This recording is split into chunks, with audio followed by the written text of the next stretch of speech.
I want to say a big thank you to everyone who helped give me ideas. Those of you who commented and those of you who got in touch with me and told me what you thought and some suggestions on how to move ahead. Thank you so much. Because since all these people have reached out to me and given me some new ideas, I've actually managed to put quite a few new things in place.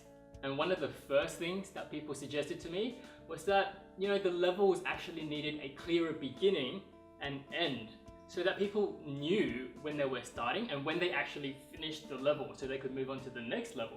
And of course that also is a better indication of this is the checkpoint. So if you start the game again, you can start at this checkpoint instead of right at the beginning. And to do that, I've just put a simple introductory scene opening graphic to let you know this is the start of the next scene.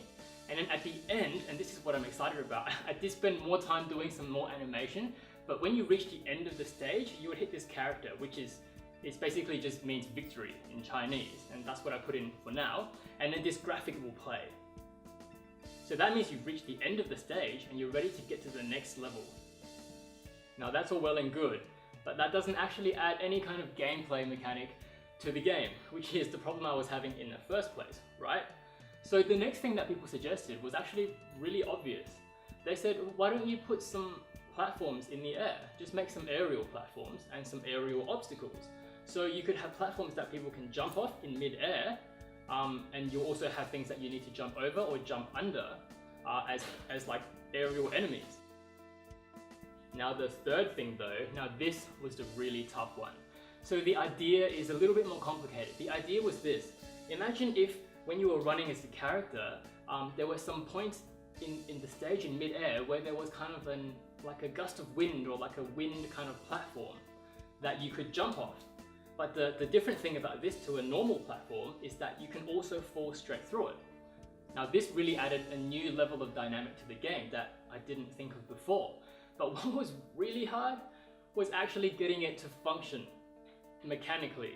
I mean, the program didn't have any kind of object or action that facilitated this kind of mechanic. So I had to do some creative engineering, and this literally took hours and hours to do.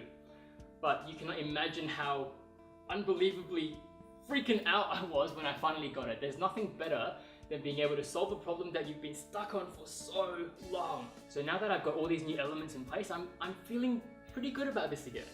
And I'm excited to move to the next level. So one of the other suggestions that I haven't been able to really think about and implement yet is that people really wanted some kind of an enemy character, like a bad guy or some kind of a boss fight. But I haven't been able to think of, well, what would that actually mean in a game like this, where it's really a running, jumping, avoiding obstacles kind of game? What would a boss fight actually mean? So I need to spend some time thinking about this, but if I could get your thoughts on it as well, that would be incredible. So if you have any ideas at all, write it in the comments here or get in touch with me privately, whatever you're comfortable with. Looking forward to hearing from you.